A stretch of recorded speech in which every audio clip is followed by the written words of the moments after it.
The first shock wave hit, not as sound, but as a physical compression of air that hammered against the 45 tons of rolled steel. Inside the KV-1, the concussion was a monstrous gong, a single deafening note that vibrated in their teeth and bones. Dust and flakes of rust snowed down from the hatches. The world outside their vision slits was a convulsion of earth, smoke, and fire. Through the periscope, Senior Lieutenant Zinovy Kolobanov watched the road to Raseiniai disintegrate. It was not a military retreat. It was a hemorrhage. A tangled, desperate river of men and machines flowing east. A burning truck blocked one lane, its black smoke a funeral pyre for the order of an hour ago. Soldiers stumbled past, their faces blank masks of exhaustion and terror, uniforms stained with mud, and things Kolobanov did not want to identify. The air, sucked into the fighting compartment through crude filters, tasted of cordite, gasoline, and a sweet, underlying hint of burnt meat. He shifted his gaze. To the west, where the head of the column should have been, shapes moved against the haze. Not the familiar silhouettes of Soviet armor. Lower, sleeker, painted in dirty gray-yellow. German Panzer IIIs. They moved like wolves at the edge of a herd, methodical and patient. The sharp, distinctive crack of their 50-millimeter guns punctuated the chaos. Each shot was not aimed at military targets. They were shooting into the crowd. A cart, laden with wounded, exploded into splinters and crimson mist. A group of running men were scythed down by a machine gun burst. This was not a battle. It was a mechanized slaughter. Kolobanov's knuckles were white on the periscope grips. His calm, a discipline forged in the Winter War, was a thin veneer over a core of molten rage. He had seen war. He had not seen this. Behind him, in the gunner's seat, Andrei Usov was a statue of focused tension. His right eye was pressed to the rubber cup of the TMFD sight. His world was a circle of magnified hell. He did not see he saw crosshairs. And in those crosshairs the side profile of a Panzer III, its commander leaning out, casually pointing at the fleeing men, as if directing a hunt. Usov's hand rested on the turret traverse control. A single muscle in his jaw ticked, a tiny metronome of hatred. In the driver's compartment, hunched in his leather seat, Nikolai Rodionov listened. The engine was his heartbeat. But over its rumble, he heard the other sounds, the screams, filtered and distorted by the armor, the spang of ricochets off other, lighter vehicles. 20 minutes ago, he had watched a Soviet BT-7 light tank, all speed and graceful curves, take a direct hit from one of those German guns. It did not burn dramatically. It just stopped. A hatch flew open, and a crewman, engulfed in flames, tried to crawl out before collapsing. Rodionov had vomited into his canvas bag. The acid taste was still in his mouth. The loader, Pavel Kiselkov, was a mountain of a man who moved with surprising gentleness. He was not looking out. He was in his own world of steel and ballistics. His hands, thick and scarred, checked the primers on the 76-millimeter shells in their racks. High explosive for soft targets, armor-piercing for steel. He muttered the names like a catechism, his touch assuring each was seated perfectly. He believed in the sanctity of the machine, the ritual of the load. The horror outside was an abstraction, until it entered his domain as a target. The radio operator, Grigory Smirnov, was the youngest. His face was pale under the grime. He clutched the headset to one ear, the other pressed against the cold steel of the hull, trying to separate the meaningless static from the sounds of the apocalypse outside. He was the ears of this metal beast, and all he heard was its impending death rattle. Their orders, delivered by a sprinting, wide-eyed junior lieutenant whose own tank was a smoldering wreck behind the lines, were simple. They were the last intact, heavy tank in the sector. They were to proceed to the crossroads at Hill 22. They were to hold the advance. They were to buy time. The unspoken part of the order hung in the foul air. You are expendable. You are the sacrifice. Kolobanov gave the command, his voice a flat line in the intercom. The KV-1's diesel engine bellowed, a deep-throated roar of defiance against the higher-pitched German chaos. The monster stirred from its partial concealment in a copse of shattered pine trees. It began its climb, a slow, inexorable crawl up the gentle slope toward the crest, where the road forked. Its wide tracks tore deep furrows in the churned earth, crushing abandoned rifles, helmets, and things that were once men. It moved with a dreadful, purposeful weight. It was not a tank advancing. It was a cliff face deciding to change position. They reached the crest. The crossroads lay below. To the left, the road to Raseiniai, now a charnel house. To the right, the road to the east, the artery of retreat. Kolobanov's plan was textbook. A hull-down position behind the natural berm, shoot, relocate before counterfire could zero in. Rodionov, reverse into the tree line, just the turret exposed. The driver engaged the gears. The tank backed toward a thicker stand of birch and scrub. The rear of the massive hull settled. Then, with a sickening, wet crunch that vibrated through the entire frame, the left side dropped. The tank lurched, tilting 5 degrees to port.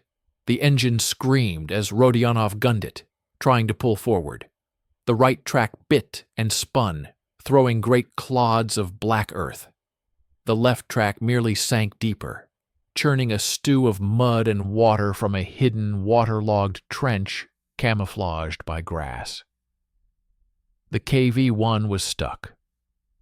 Not catastrophically, but enough. It was embedded.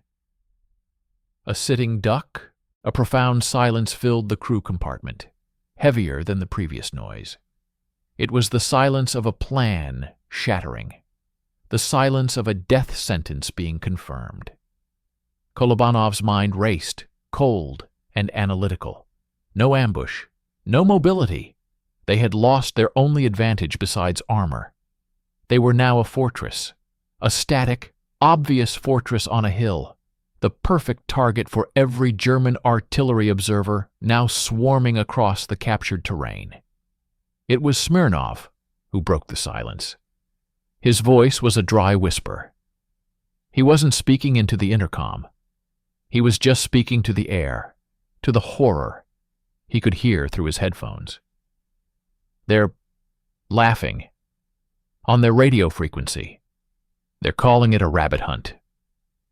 In his periscope, Kolobanov saw the source of the laughter. Another Panzer III had pushed ahead, emboldened. It was only 800 meters away.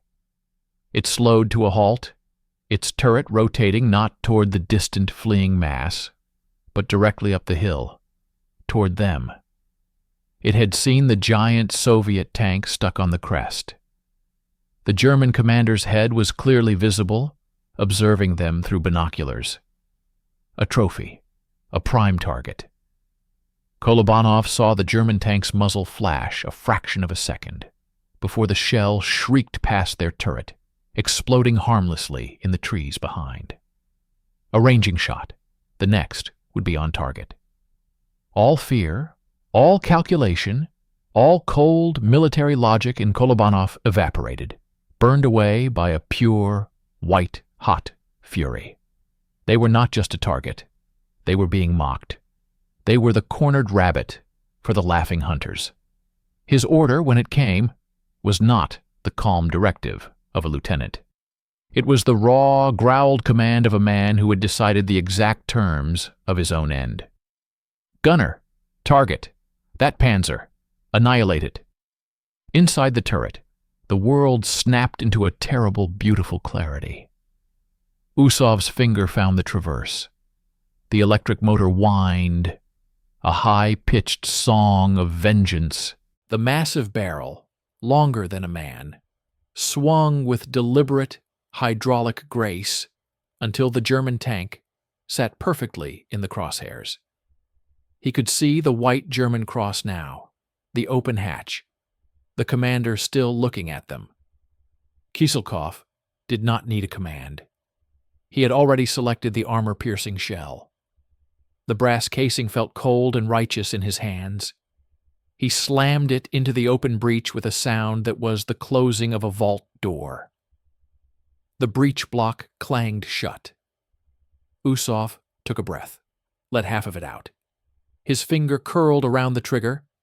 The trapped steel giant on the hill exhaled its first breath of fire.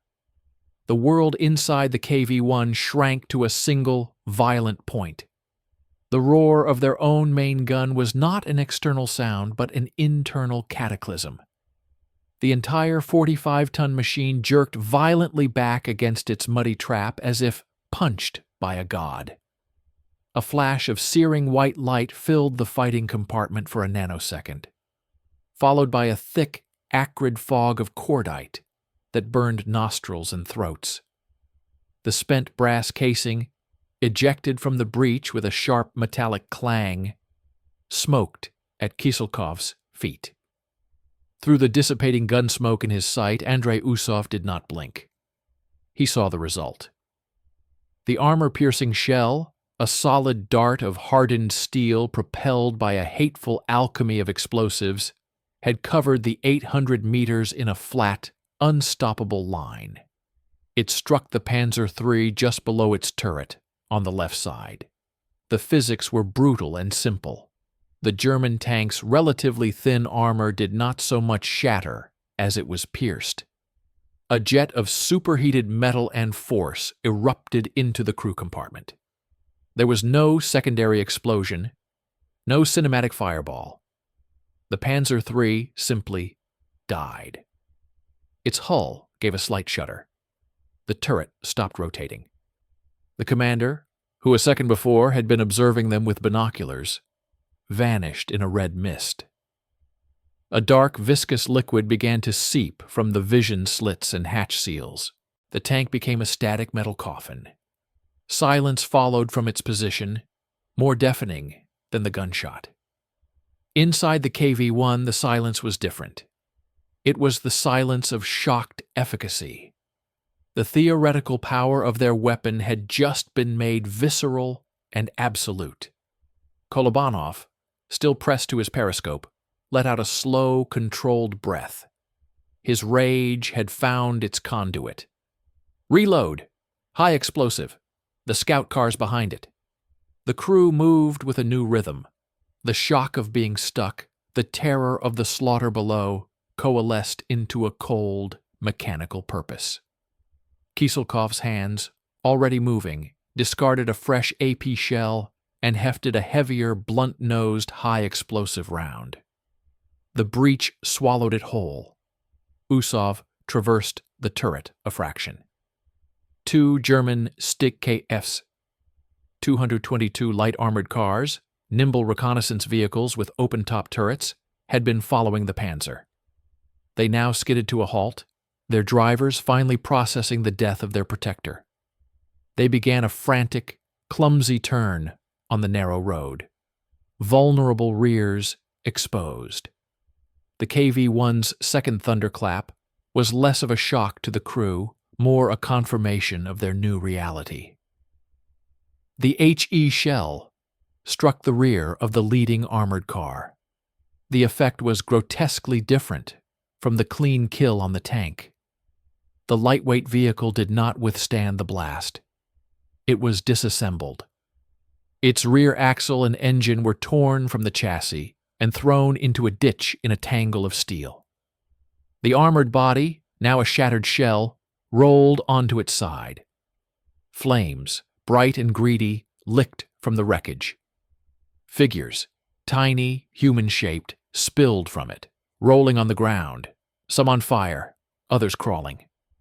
The machine gun fire from the second car, a desperate, panicked chatter, began to ping harmlessly off the KV-1's sloped front plate.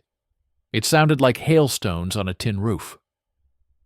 Kolobanov's voice remained a flat monotone in the intercom, the calm eye of their personal hurricane. Finish it. Usov needed no fine aiming. The second armored car was trying to reverse, but its driver, blinded by panic and the smoke of his comrade, backed into the ditch. It lay trapped, its thin armor presenting a perfect broadside. The third shell from the KV was another high explosive round. It hit the center of mass. The vehicle disappeared inside a sudden, dirty brown cloud of earth and shattered metal. When the smoke cleared, the car was a flattened, burning ruin. No movement came from it. A lull fell over the immediate battlefield. The slaughter on the road below had stopped. The remaining German elements, a few trucks, a squad of infantry on motorcycles, had scrambled for cover in the tree line opposite the hill, their advance utterly, brutally checkmated. The retreating Soviet column, sensing the sudden cessation of fire from their pursuers, continued its desperate flow eastward, past the crossroads below the hill. None looked up. None knew what had just bought them these precious minutes. They just ran. For the crew of the KV-1, the adrenaline surge began to ebb, leaving a hollow, ringing quiet. The fighting compartment was now a toxic soup of smells. The bitter tang of cordite, the oily stench of hot metal, the leaked fumes of diesel, and the growing sweaty stink of 5 confined men. The temperature was rising steadily, becoming oppressive. Nikolai Rodionov, still wrestling futilely with the controls, trying to feel for any purchase in the mud, felt a tremor in his hands that was not from the engine. He had just witnessed, from his isolated seat, 3 enemy vehicles, and their crews erased from existence in under a minute. The power he commanded as the driver of this beast was abstract. The power of the gun was horrifically concrete. Grigory Smirnov, the radio operator, listened to the new silence on the German frequency. The laughter was gone, replaced by sharp, confused transmissions. He caught words: Schwerer Panzer, unbeweglich, Stau, heavy tank, immobile, traffic jam. A new, more serious voice was barking coordinates. Kolobanov understood the meaning of the lull. It was not a victory. It was the eye of the storm. He scanned the western horizon through his periscope. The main German column, a caterpillar of dust and steel miles long, was still approaching. Their vanguard had just been decapitated. They would not send more light vehicles. They would pause. They would assess. And then they would bring the kind of force designed to crack a nut, like them. He looked at his crew. Usov's face was slick with sweat, his eyes fixed on his sight, already scanning for the next threat. Kiselkov was methodically rearranging his shell rack, creating an efficient workflow. Smirnov was pale but focused on his headphones. Rodionov's heavy breathing came through the intercom. "They will come again," Kolobanov said, his voice cutting through the thick air. "They will come with real guns. We have their attention. Now we hold it." The initial shock was over. The grim mathematics of their situation settled upon them. They had drawn a line in the dirt, with fire and steel. They were the line. And the entire weight of the German war machine, momentarily stalled, was now turning to look directly at them. The clock in Kolobanov's head started ticking. Every minute the road remained blocked was a minute bought with their lives. The first toll had been taken. The bill was about to be presented in full. The silence that followed the destruction of the vanguard was an illusion. It was not peace, but a held breath. Inside the KV-1, the crew's world had contracted to the steel walls. The stench of their own fear sweat mingling with cordite, and the relentless, baking heat from the overworked engine and the sun on the armor plate. Minutes stretched, each second a taut wire. They watched the road through their narrow, hellish windows. Zinovy Kolobanov's eye remained glued to the periscope. He saw the German infantry, tiny gray-green figures, scuttling through the far tree line like disturbed insects. They were not advancing. They were setting up. He saw the glint of field glasses, the hurried digging of shallow scrapes. They were fortifying a perimeter, not to attack him, but to contain him, to keep the trapped beast in its cage while the real handlers were summoned. The first sign was a low, grinding rumble that grew from the west, deeper and more menacing than the engines of light vehicles. It was the sound of tracked weight. Andrei Usov's hands tensed on the gun controls, his knuckles pale. He traversed the turret slowly, the mechanism whining in the quiet, until his sight found the source. From around a bend in the road, 2 kilometers distant, a new shape emerged. A Panzerkampfwagen Full Aus-FD, a proper medium tank. Its short, thick-barreled 75mm gun was designed to support infantry, but it could kill any Soviet tank it met, except perhaps this one. It was followed by a second, then a third. They advanced not in a reckless charge, but in a disciplined, staggered formation, using folds in the ground for cover. They had learned from the fate of their scouts. This was a professional, deliberate response. Kolobanov's mind worked coldly. They were testing him, probing his armor, his reaction. Gunner, lead tank, armor piercing. Wait for my command. The distance closed with agonizing slowness. 1,500 meters. The lead Panzer IV halted. Its turret rotated, searching, a puff of smoke from its muzzle. A second later, the shell shrieked overhead, impacting the trees far behind the KV-1's position. A ranging shot. They were finding the distance. Kolobanov let them. He needed them closer. He needed a sure kill. Steady. 1,200 meters. Another shell. This one struck the frontal slope of the KV-1's hull with a colossal ringing clang that reverberated through the entire structure. Inside, it was like being inside a cathedral bell struck by a giant. The crew flinched as one. Sparks and fragments of paint and metal flew from the impact point outside. But when the echo died, there was only a deep, fist-sized dent in the thick, sloped armor. No penetration. A collective, shuddering breath was released. Nikolai Rodionov, in his driver's seat, felt the impact through his spine. It was a physical confirmation of their vulnerability and their strength in one brutal note. The German gun could hurt them. It could not yet kill them. The German tanks, seeing their shot hit but having no effect, grew bolder. They closed the distance to 1,000 meters, then 800. The perfect range for their gun. The perfect killing range for the KV's longer 76mm. Now, Kolobanov said, his voice a dry crackle. Andrei Usov's world was the crosshairs and the gray-green shape of the lead Panzer IV. He adjusted for range, for the slight downhill angle. He factored in the tremor in his own hands. He exhaled. His finger closed on the trigger. The roar was now familiar, yet no less overwhelming. The tank jerked. Through his sight, Usov saw the flash of impact on the Panzer IV's glacis plate. For a terrible moment, nothing happened. Had it ricocheted? Then a gout of dark smoke, laced with internal fire, erupted from every hatch of the German tank. Its fuel or ammunition had ignited.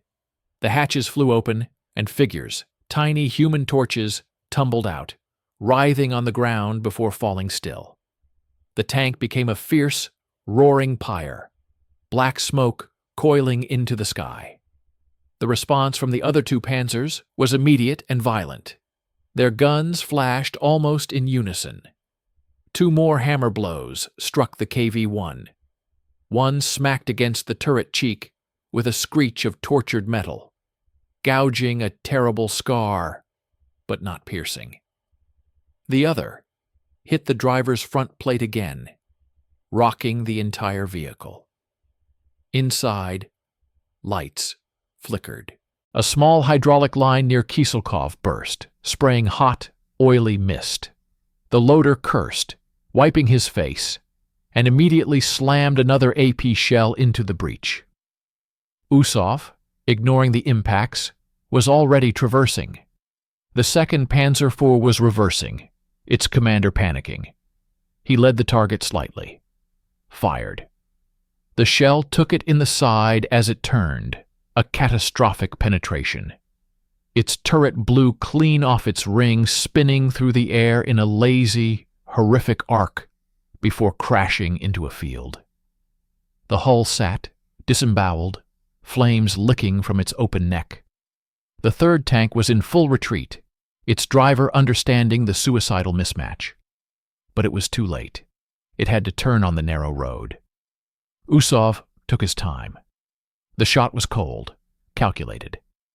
It punched through the thinner rear armor, igniting the engine compartment. The tank slewed to a halt, belching thick, oily smoke. Silence descended again, broken only by the crackle of burning fuel and metal from 3 funeral pyres on the road. The German infantry in the tree line had stopped moving entirely.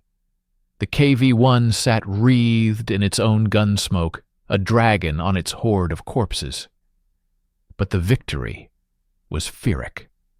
Kolobanov assessed the damage. The turret ring mechanism groaned when Usov tried to traverse it back to center. The impact had damaged it. They could still fire, but rotation would be slower, labored. The dent on the driver's plate was deep. Another hit in the same spot might breach it. They were bleeding functionality. And the Germans had learned everything they needed to know. Their medium tank guns were insufficient. They now had the exact coordinates of an immobile, heavily armored target. The real test was not over. It had not yet begun. Kolobanov looked at his crew. Usov's face was a mask of grim exhaustion, his eyes bloodshot from staring through the sight. Kiselkov's arms were trembling slightly from the relentless work of heaving heavy shells. Smirnov was listening intently, then looked up, his young face grave. "They are calling for something. Oct oct. They keep saying oct oct." Kolobanov knew the term. The 80mm flak gun. The legendary German anti-aircraft piece turned tank killer. The one weapon on the battlefield that could slice through their armor like paper. The brief, violent elation of destroying the panzers evaporated, replaced by a cold, sinking dread that filled the hot, stinking compartment. They had survived the hammer. The scalpel was on its way. The knowledge of what was coming changed the air inside the KV-1. It was no longer the oppressive heat of a steel box under the sun, but the cold, still atmosphere of a tomb awaiting its final seal. The pyres of the 3 Panzerwerfers burned lower now, sending greasy black columns into the afternoon sky. A beacon marking their position for the entire German army. The sporadic small arms fire from the infantry in the tree line had ceased entirely. An unnatural quiet held the battlefield, broken only by the ticking of the KV's cooling engine and the faint, horrifying crackle of distant battles carried on the wind. They were in a bubble of dreadful anticipation. Zinovy Kolobanov used the lull to conduct a grim inventory. He ordered Nikolai Rodionov to kill the main engine to conserve fuel and reduce their thermal signature, plunging the crew compartment into a silence that was somehow louder. The only light now came from the pale sun filtering through vision slits and the faint, eerie glow from the burning wrecks outside. The stench of the interior, sweat, oil, cordite, and the metallic scent of fear became more pronounced. Each man was alone with the pounding of his own heart. Andrei Usov, his eyes aching from strain, refused to leave his sight. He scanned the distant road, the tree line, every fold in the earth where death might be hiding. The damaged turret ring protested with a metallic groan at his slightest adjustment. Every second of delay in traversing could mean the difference between life and a fiery death. His world was a circle of magnified grass, smoke, and the charred remains of their earlier work. He was looking for the specific silhouette of death, the long, slender barrel of an 80 mm flak gun. Pavel Kiselkov took the opportunity to reorganize their dwindling ammunition. The brass and steel forest of their shell racks was thinning. He counted the remaining armor-piercing rounds, the high explosive, his massive hands touching each one with a solemnity usually reserved for holy relics. He stacked the empties in a corner, the clinking sound absurdly loud in the silence. Each empty casing represented a reprieve, a few more minutes of life bought. The pile was growing, the stack of full shells was shrinking. Grigory Smirnov, headphones clamped tight, was their fragile link to the outside world. He monitored the German frequencies, a river of alien, guttural speech. The initial confusion was gone, replaced by crisp, professional exchanges. He heard grid coordinates repeated, their grid coordinates. He heard the word Zug, platoon, then battery. They were not sending a single gun. They were bringing up an entire battery. A cold sweat beaded on his forehead. He listened for the sounds behind the voices, the distant rumble of heavy trucks, the shouts of crews. He heard them. Then he heard something else. A new, higher-pitched chatter on a different frequency. Soviet. A desperate, fleeing transmission from what sounded like a regimental headquarters being overrun. In the background of that transmission, a voice yelled a warning about German 88s at the crossroads near the mill. The mill was 2 kilometers behind the German lines. Smirnov's blood ran cold. They were close. Very close. He reported this in a whisper that seemed to suck all remaining oxygen from the compartment. Kolobanov absorbed the information without a change in expression. His mind was a map. He visualized the terrain behind the German line, the roads, the covered approaches. The 88s would need to be towed into position, unhitched, emplaced. They would not risk bringing them within range of his gun until they were ready to fire. They would set up at maximum effective range where his 76mm gun's accuracy would be strained. But the 88's flat trajectory and monstrous penetrating power would be undiminished. It was a surgical strike, planned with cold efficiency. "They will come from the west-northwest," Kolobanov said, his voice hollow in the dimness. "Behind the low ridge, near the cluster of birch trees. That is the only position with cover and a clear line of sight to us. Usov, train the gun on that azimuth. Do not move it." Usov obeyed, swinging the heavy turret until the barrel pointed at the distant, innocent-looking ridge. It was over 2 kilometers away. At that range, hitting a single gun emplacement with their first shot would be a miracle. And they would only get one shot before the 88s returned fire. The wait that followed was an exquisite form of torture. Time ceased to have meaning. It was measured in heartbeats, in the slow drip of condensation from a cracked pipe, in the shifting patterns of sunlight and shadow as the afternoon wore on. Each man retreated into his own private hell. Rodionov imagined the physics of the 80 mm shell, the velocity, the mass, punching through his driver's plate, turning his compartment into a whirlwind of white-hot shrapnel. Kiselkov ran his fingers over the welding seams of the hull beside him, wondering which would be the first to split. Usov never blinked, his eye burning, convinced that if he looked away for even a second, the lethal barrel would appear. It was Smirnov who saw it first. Not with his eyes, but with his ears. On the German frequency, a final clear transmission. Stellung fertig. Position ready. Seconds later, a flicker of movement on the ridge. Not the gun itself, but the camouflage netting being pulled aside. Then, the unmistakable long, wicked profile of an 80 mm Flak 36 gun barrel slid into view, its crew a blur of frantic activity around it. It was exactly where Kolobanov predicted. "Gun!" Smirnov screamed, the professionalism gone, pure terror in his voice. Usov's finger was already on the trigger. He had been holding the same aim for an hour. He fired. The KV-1 roared. The shell traced a fiery arc across the battlefield. It landed short. A geyser of earth and smoke erupted 20 meters in front of the German gun position. A near miss. Useless.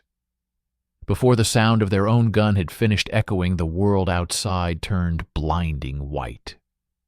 The first 88 mm shell arrived, not with a sound, but with a light so intense it seared through the vision slits. Then came the impact. It was fundamentally different from anything they had experienced before.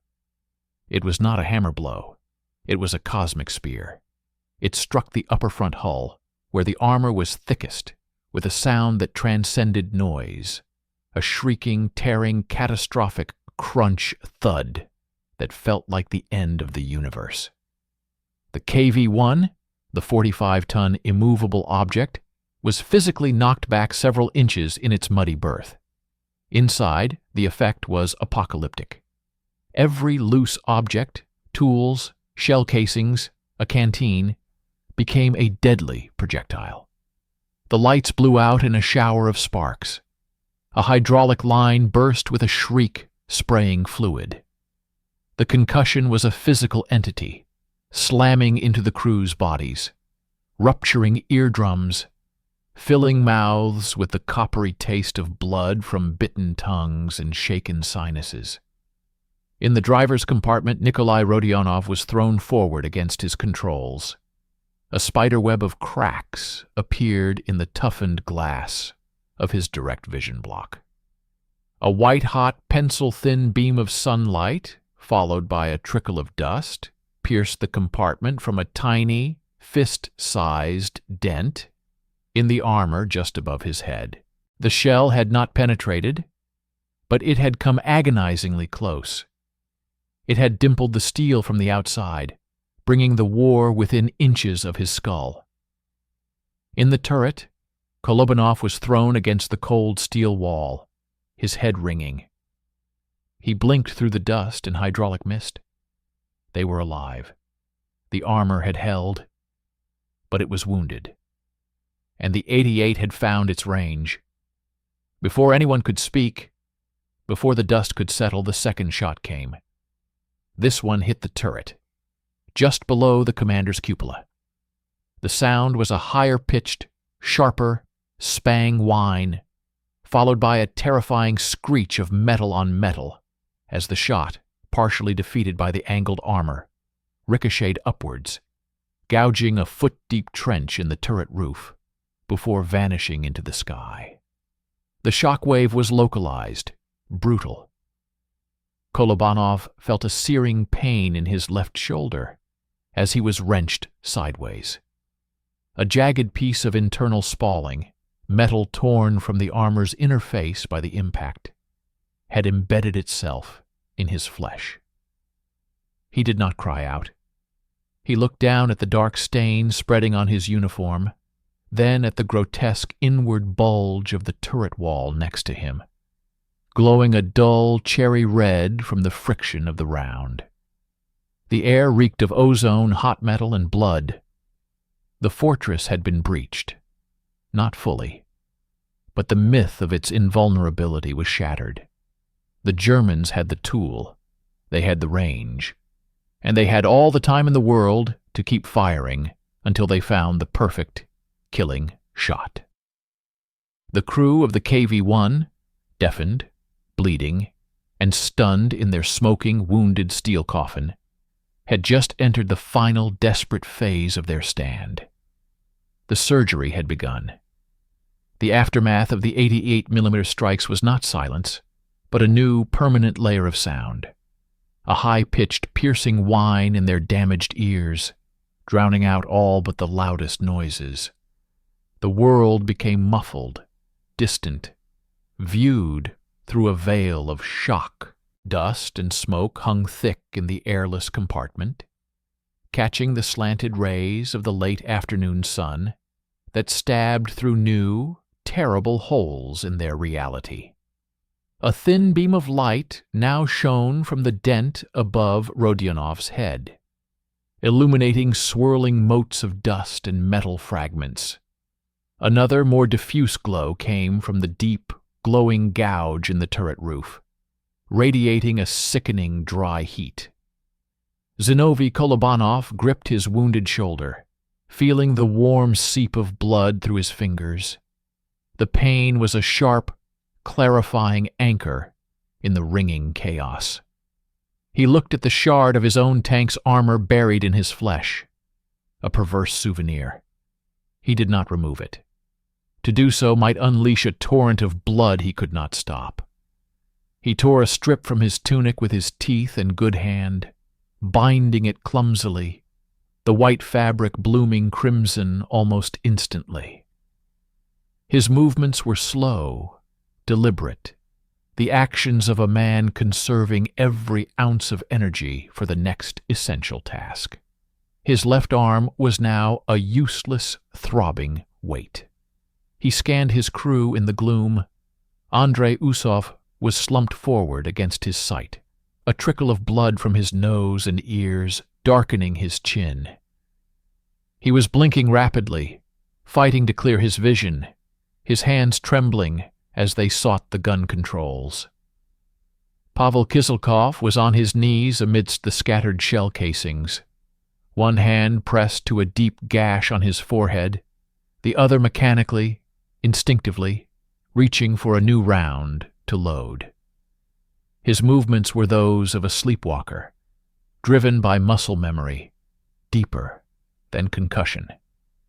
Nikolai Rodionov was whispering to himself in the driver's compartment, a frantic, private litany, his eyes wide and unseeing, fixed on the tiny hole of light that had almost been his death. Only Grigory Smirnov seemed physically unscathed, but his face was the color of ash, his eyes darting wildly in the semi-darkness, his headphones hanging uselessly around his neck, the world beyond their steel walls now reduced to the omnipresent, deafening whine. The German 88s had ceased fire. The pause was more terrifying than the bombardment. It was the pause of a predator that has wounded its prey, circling, waiting for weakness to show. Kolobanov knew what it meant. Direct assault had failed to kill them instantly. Now came the stealth, the sappers, the infantry with satchel charges and grenade bundles.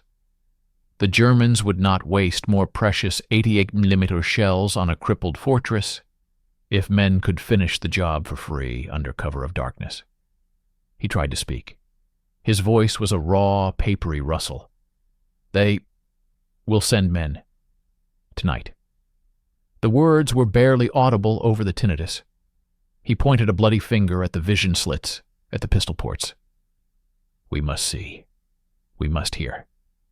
The crew understood. The battle of steel against steel was over. They had lost it. The KV-1 was a maimed, bleeding beast. Now began the battle of flesh against flesh, of shadows in the dark. They were no longer tankers. They were the besieged garrison of a ruined castle. As the sun bled out on the horizon, painting the sky in hues of purple and bruise, the men prepared for the night. They worked in silence, their movements pained and sluggish.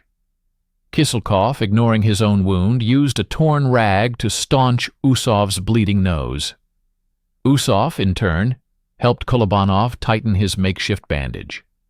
They passed a single canteen of warm, metallic-tasting water, each sip a precious commodity.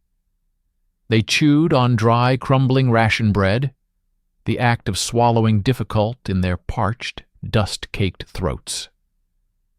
Kolobanov ordered the last of their machine gun belts to be distributed. The hull-mounted gun was Smirnov's domain. He would guard the dead ground in front of them. Usov, from his gunner's seat, would use the coaxial machine gun, its traverse limited but deadly. Rodionov and Kiselkov were given the crew's personal weapons, Tokarev pistols, and a single Mosin Nagant carbine that had been stored for emergencies. They would man the pistol ports on either side of the hull, crude holes covered by thick rotatable plugs. Darkness fell with a swift, final gravity. The burning wrecks on the road had guttered out, leaving only the faint, cherry-red glow of dying embers. The world beyond their armor became a wall of absolute black, punctuated by the distant, impersonal flicker of artillery on the far horizon. Inside the KV-1 they dared not use a light. They sat in the profound, smothering dark, a dark that was heated by their own bodies and the residual warmth of the damaged armor.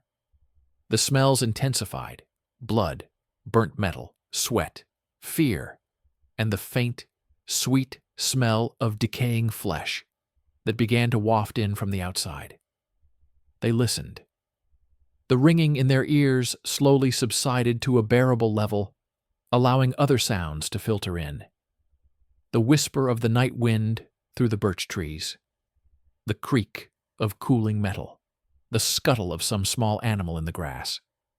Then new sounds, a soft, scraping noise from the right side of the hull, like a boot carefully testing the ground. Kiselkov, pressed against the cold steel next to his pistol port, froze. He held his breath.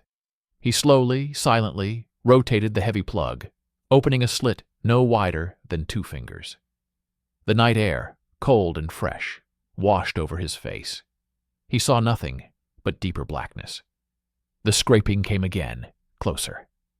Then a whisper, guttural and alien, German. Kiselkov's heart hammered against his ribs. He raised his pistol, his massive hand shaking. He could not see. He could only hear. He imagined shapes crawling in the dark, men with sticky bundles of grenades, with magnetic mines, creeping towards the wounded monster's flanks. On the left side, Rodionov heard a different sound, a metallic click, followed by a faint, rhythmic squeak. He recognized it, the sound of a wire cutter. They were clearing a path through the debris, or perhaps cutting the barbed wire they themselves had laid earlier. He fumbled for the Mosin, his hands slick with sweat. He had not fired a rifle since basic training. In the commander's cupola, Kolobanov strained his eyes. He saw a fleeting shadow blot out a cluster of stars near the ground. Something was moving out there. Multiple somethings. A sudden sharp clang echoed on the front glacis plate. Something metallic had been thrown against it. A decoy? A grenade? The crew braced for an explosion that did not come. It was a probe, a test to see if they were alert, if they would reveal their position with panicked fire. Kolobanov understood the game. They were being surrounded, felt out by invisible hands. The Germans were experts at this. They would wait for a sign of weakness, for a muzzle flash to pinpoint a pistol port, then swarm it. Time lost all meaning. It was measured in shared breaths, in the pounding of blood in their ears, in the agonizing strain of peering into nothingness. The tension was a physical wire winding tighter and tighter inside the steel coffin, threatening to snap their sanity. Then, from Smirnov's position at the hull machine gun, a choked gasp. He was staring through his narrow slit. "I see him," he breathed, his voice a ghost of sound. 10 meters, crawling. Everyone stopped breathing. Smirnov's finger tightened on the trigger of the Degtyaryov machine gun. The decision to fire, to break the terrible crawling silence, to ignite the final, intimate battle in the dark, hung in the putrid air. It was the threshold. On one side, the agony of waiting. On the other, the storm of close quarters hell. The young radio operator's trembling finger held the fate of them all. The dark outside held its breath. The machine gun's roar inside the confined hull was not a sound, but a physical detonation of violence. Grigory Smirnov, his fear transmuted into a single spasmodic action, had fired a wild 3-second burst. Muzzle flashes, blinding and stroboscopic in the absolute dark, lit the interior of the KV-1 like a hellish photo negative, freezing the crew's faces in masks of terror and shock. Tracer rounds, angry red dashes, lanced out into the night, ripping through grass and thudding into unseen earth. The response from the crawling dark was instantaneous and overwhelming. It was as if Smirnov's burst had punctured a dam, holding back a flood of feral noise and light. A storm of fire erupted from a dozen points around the immobilized tank. Muzzle flashes sparked like malevolent fireflies in the blackness. The sharp, distinct cracks of German Mauser rifles and the slower, heavier thump of grenade launchers were swallowed by the frenzied, tearing clatter of an MG-34 machine gun, opening up from the tree line. Its bullets were a different class of threat altogether, a torrent of white-hot metal that hammered against the KV's hull in a screaming, ringing drum roll seeking any weakness, any open port. The tank was no longer a fortress. It was a drum being beaten to death from all sides. Kolobanov shouted an order, his voice shredded and lost in the cacophony. He didn't need to. Survival instinct took over. Kiselkov and Rodionov, pressed against their pistol ports, returned fire blindly into the night. The deafening bark of the Mosin Nagant and the sharper pops of the Tokarevs added to the disorienting symphony inside. Muzzle flashes from the ports backlit their desperate faces and filled the compartment with fresh, choking gun smoke that layered over the existing miasma. They were shooting at phantoms, at muzzle flashes, at sounds. Andrei Usov, ignoring the small arms fire pinging off the turret, frantically worked the coaxial machine gun. Its traverse was limited, but he hosed the area directly in front of the tank where the MG-34 seemed to be. The hot brass casings from his own gun cascading around his feet, bouncing off the spent artillery shells. He saw a dark shape stand up to rush forward and cut it down. The shape crumpled. He felt nothing. He was a function, traverse, fire, kill. But the Germans were not just infantry. The metallic clang that followed was different. It was solid, final. A magnetic anti-tank mine thrown by a daring sapper, had slapped against the right side of the hull, just below Kiselkov's firing port. The loader saw the dark, dinner plate-sized shape adhere to the armor with a sickening thud of finality. "Mine!" Kiselkov bellowed, throwing himself back from the port. The explosion was a contained, focused fury. It did not have the world-ending force of the 80mm shell, but it was intimate and brutal. The blast blew the pistol port plug inward like a cannonball. It missed Kiselkov's head by inches, smashing into the opposite side of the fighting compartment with a deafening crash. A jet of flame and pressure shot through the opening, searing the air and setting fire to a stray oil rag. For a second, the interior was lit by a demonic dancing orange light. Kiselkov screamed as his sleeve caught fire. He beat at it frantically, rolling on the floor amidst the hot shell casings. Fresh, cold night air, and the smell of burnt explosives and charred flesh poured in through the new, jagged hole. Along with it came the sounds of the battlefield unfiltered. Shouts in German, the moans of the wounded, the rustle of movement. The Germans, encouraged by the hit, surged closer. Shadows now darted between the pools of darkness. A grenade, its pin pulled, arced through the air, clattering onto the engine deck above Rodionov. It rolled down the sloped rear armor and detonated with a sharp, hollow bang. No major damage, but a shower of fragments rattled against the hull, and the sound was inside their skulls. They were being torn apart, piece by piece. The armor that had protected them from cannons was now a trap, a metal coffin slowly being pried open by pliers made of men and explosives. The air was unbreathable, thick with smoke, cordite, blood, and terror. The heat from the fire, from their own weapons, from their bodies, became infernal. Sweat poured in rivers, mixing with soot and blood. They were drowning in dry, burning air. Kolobanov, his wounded shoulder screaming with every jolt, understood the calculus. They could not win this. They could only sell the last seconds as dearly as possible. He grabbed a smoke grenade from its rack.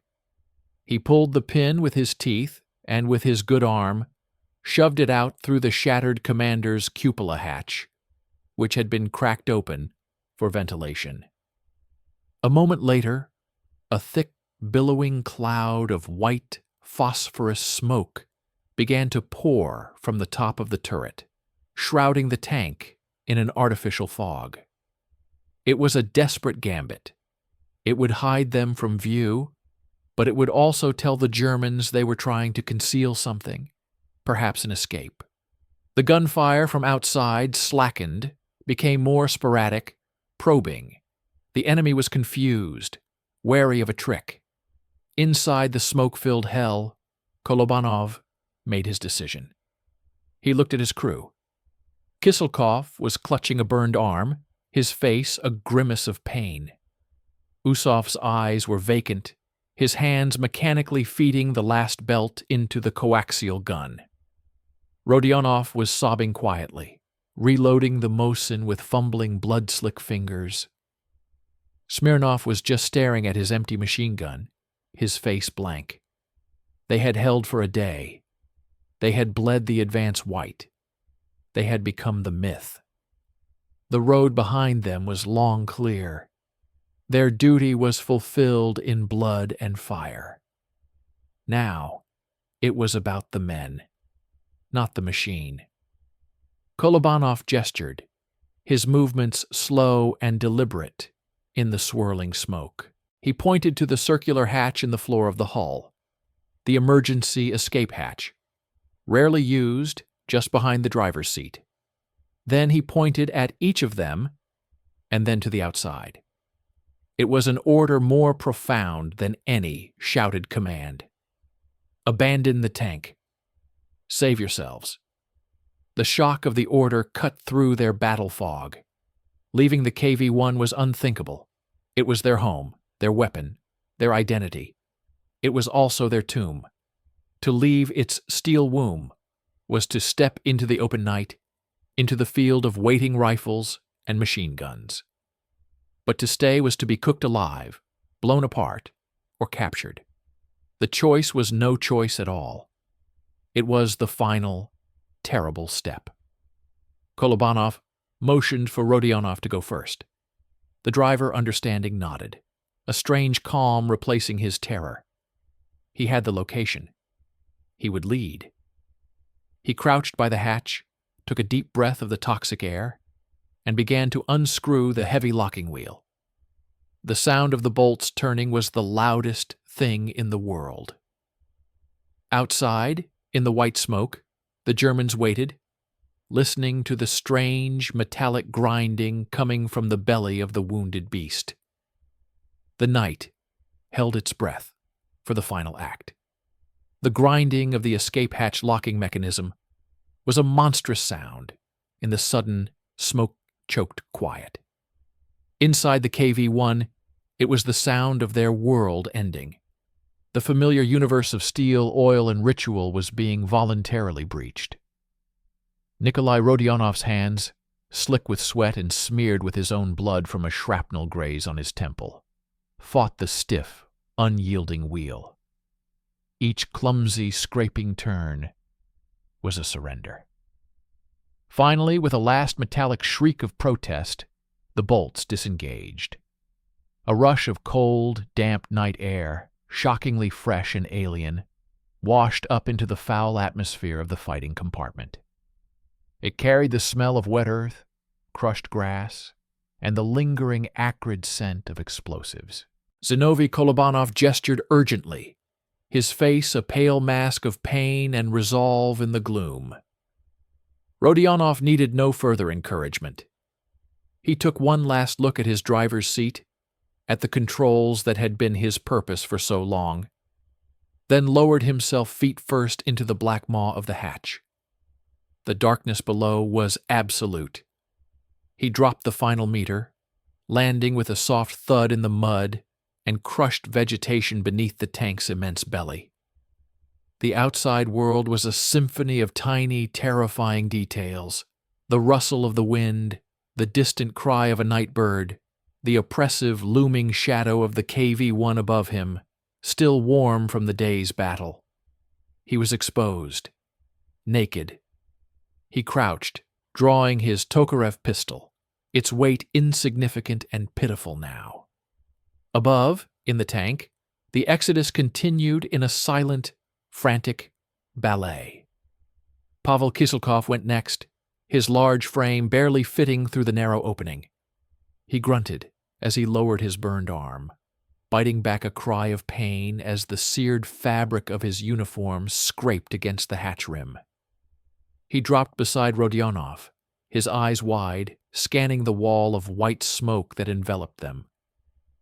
Then came Grigory Smirnov, young and agile, slipping through like a shadow, landing silently and immediately pressing himself against the massive, muddy track of the tank, seeking its meager cover. Andrei Usov was next. The gunner paused, his hand resting for a final second on the breech of the main gun, the weapon that had been his voice, his instrument of vengeance and survival. It was cold now. Spent. He gave it a pat, a goodbye to a trusted comrade, then descended into the darkness. Last was Kolobanov. The commander took a final survey of the interior, the hellish landscape of his command, the scattered brass, the dark stains, the smoldering rag, the grotesque inward bulge in the turret armor, the shrapnel shard still protruding from his shoulder. This steel box had been their crucible. He pulled the pin from a final smoke grenade and dropped it onto the floor, ensuring the cloud would continue to boil from the hatches. Then, with immense difficulty, using only his good arm, he lowered himself through the hatch, the pain from his wound a white-hot agony that nearly made him black out. Rodionov and Kiselkov reached up, their hands grabbing his legs, guiding him down as he collapsed into the mud beside them. They were all out. 5 men, huddled in the lee of the mechanical titan that had been their home and their shield. They were disoriented, deafened, half blind from smoke and darkness, their bodies a collection of burns, wounds, and tremors. The world was vast, open, and lethally silent beyond their small pocket of fog. Kolobanov, breathing in ragged gasps, pointed east, away from the road, toward a denser patch of forest he had memorized from his maps during the long afternoon. It was maybe 200 meters away. It might as well have been 200 kilometers. Between them and that sanctuary lay open, shell-pocked field, crisscrossed with German infantry positions that were, at this very moment, listening and waiting. There was no plan but to move, to crawl, to become ghosts. Rodionov led again, not as a driver, but as a point man in a new, primordial kind of warfare. He bellied forward into the tall, wet grass, pushing his pistol ahead of him. The others followed in a ragged, painful line. Every movement was agony. Every rustle of grass beneath them sounded like a thunderclap. The cold mud seeped through their uniforms, a shocking contrast to the furnace they had just escaped. They had moved perhaps 20 meters when the white smoke behind them began to thin. A German voice, cautious and low, called out from near the tank's front. A flashlight beam, weak and diffuse in the lingering haze, swept across the rear of the KV-1. The beam paused on the open escape hatch, a black, accusing eye in the steel. A shout of alarm went up. The Germans had discovered the ruse. The tank was empty. This realization did not bring relief to the crawling men. It multiplied the danger 100-fold. The hunt was now for them, not for the metal beast. A storm of angry shouts erupted. Orders were barked. Flashlight beams, now more numerous, began to stab through the night, crisscrossing the field. Kiselkov, at the rear of their crawling line, froze as a beam swept over the grass just meters to his left. He pressed his face into the mud, feeling its cold grit against his lips, not daring to breathe. The light passed. He slithered forward, his burned arms screaming in protest. A burst of MG-34 fire tore through the night, not aimed at them, but in a probing, angry arc over their heads, the tracers cutting brilliant red scars across the darkness. The Germans were firing blind, hoping to flush them out, or out of sheer frustration. The bullets snapped and whined overhead, close enough to hear their lethal whisper. Usov, crawling beside Kolobanov, felt something warm and wet on the commander's back. The bandage had soaked through. Kolobanov was leaving a trail, a faint, dark signature, in the grass. Usov ripped a strip from his own tunic as he crawled, and at the next frozen halt, he pressed it clumsily against the wound. Kolobanov didn't make a sound, but his breathing was shallower, more ragged. They reached the first shell crater, a gaping wound in the earth filled with oily, stagnant water. They slipped into it one by one, sinking into the cold muck up to their waists, using the crater's lip as cover. For a moment, they were hidden. They could hear the Germans fanning out, their boots crunching on gravel closer to the road, their voices sharp with frustration and the thrill of the chase.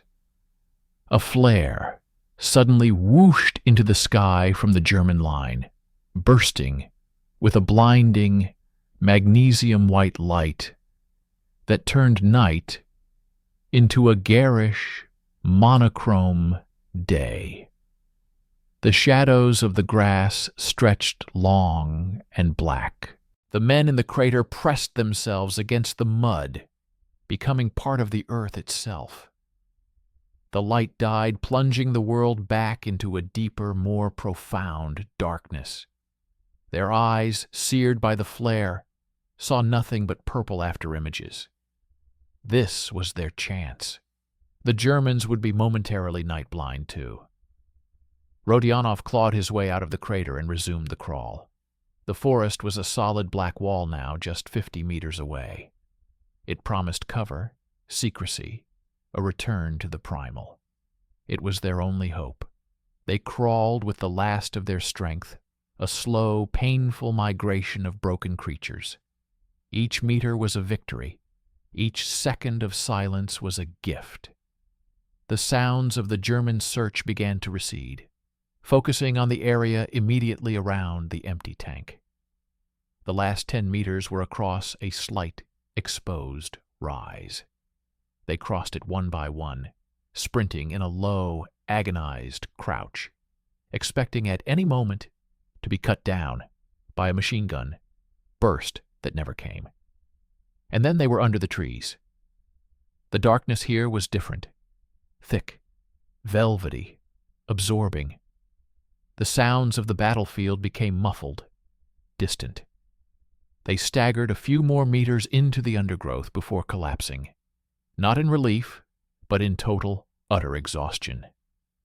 They lay on the damp pine needles, their bodies shaking, their lungs heaving in the cold, clean air, listening to the distant, furious sounds of the Germans, discovering that the monster that had held an army at bay for a day was, in the end, just an empty shell of steel. The ghost had escaped. The legend, however, remained on the hill, smoking and silent, a riddle for the victors to solve. Dawn did not break gently over the battlefield.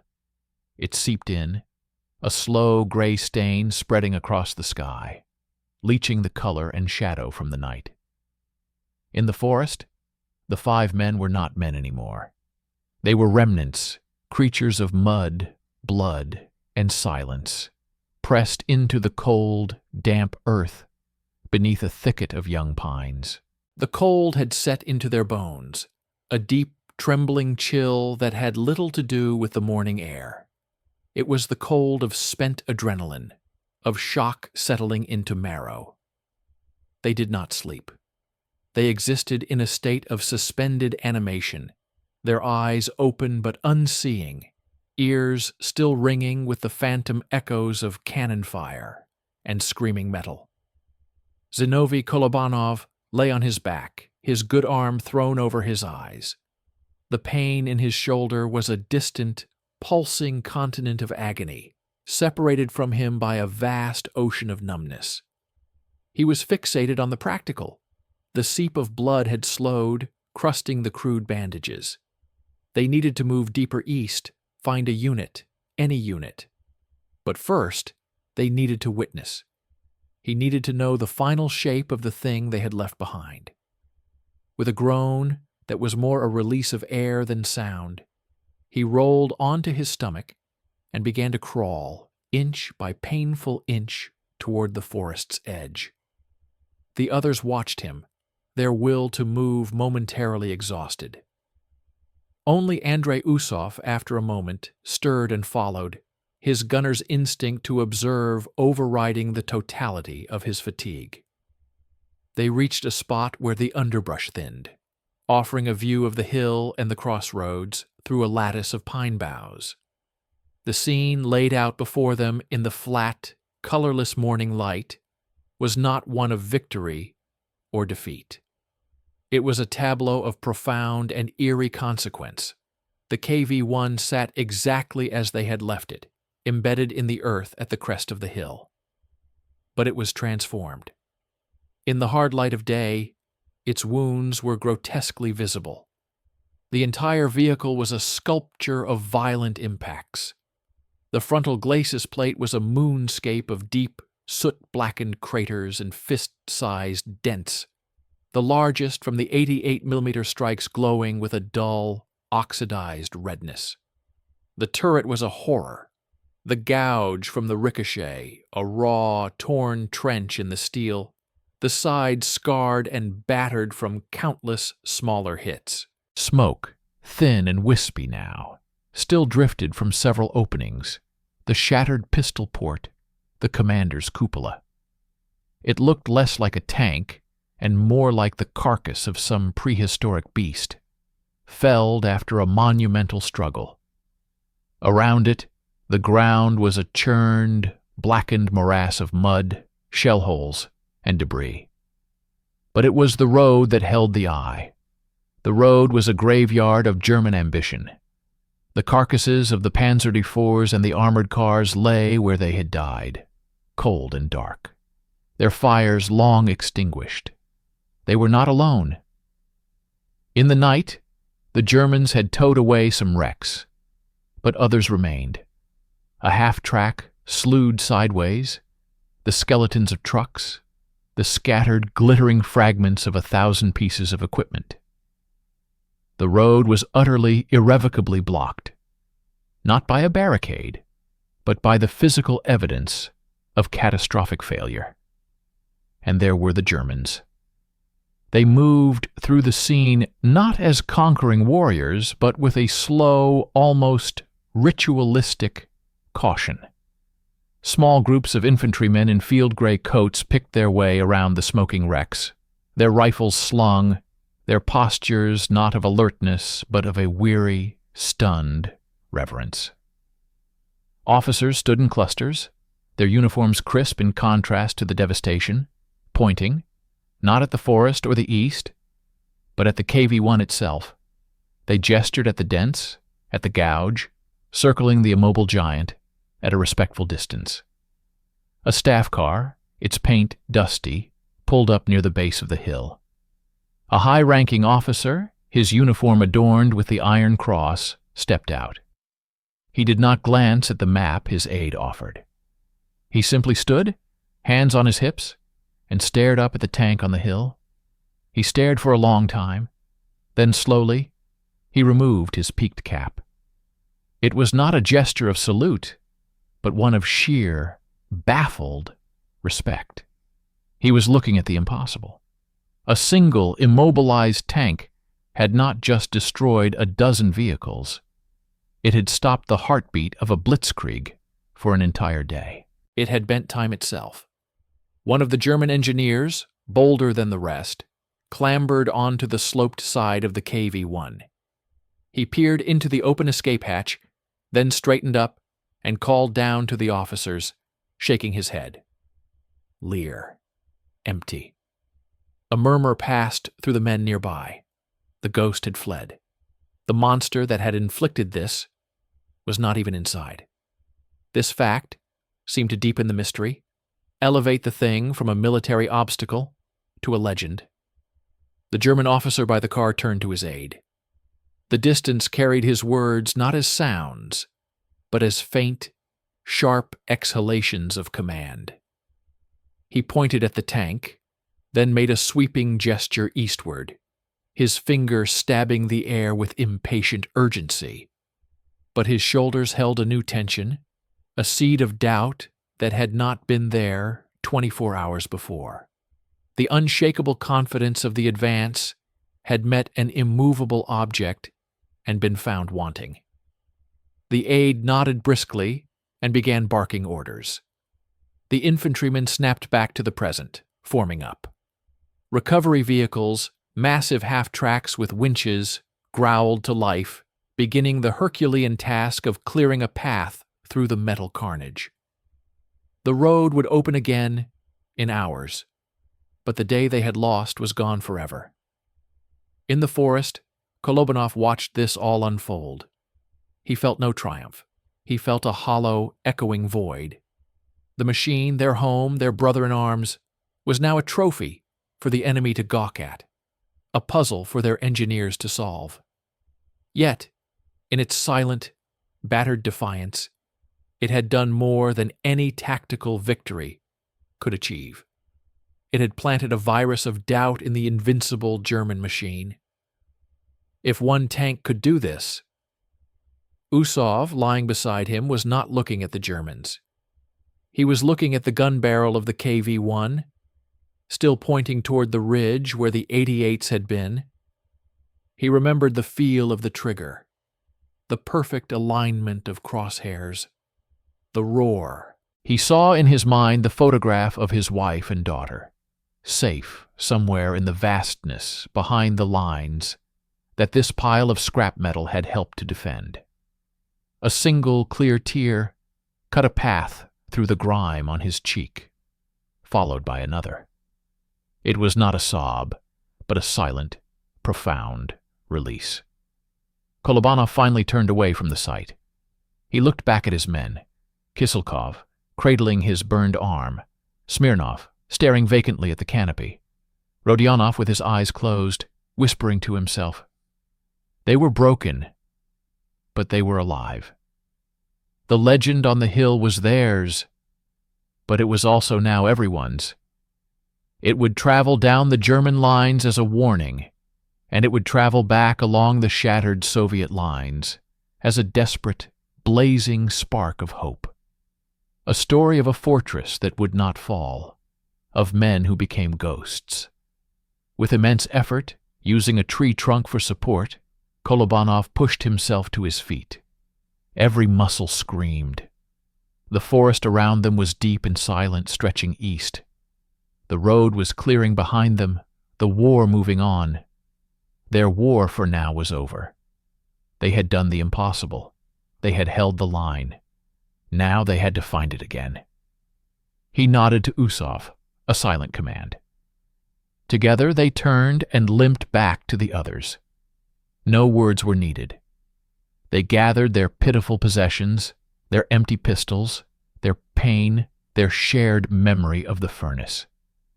Then, without a backward glance at the monument they had created, they began to walk, slowly and painfully, into the waiting depths of the forest, leaving the echo of their defiance to ripple out across the face of the war.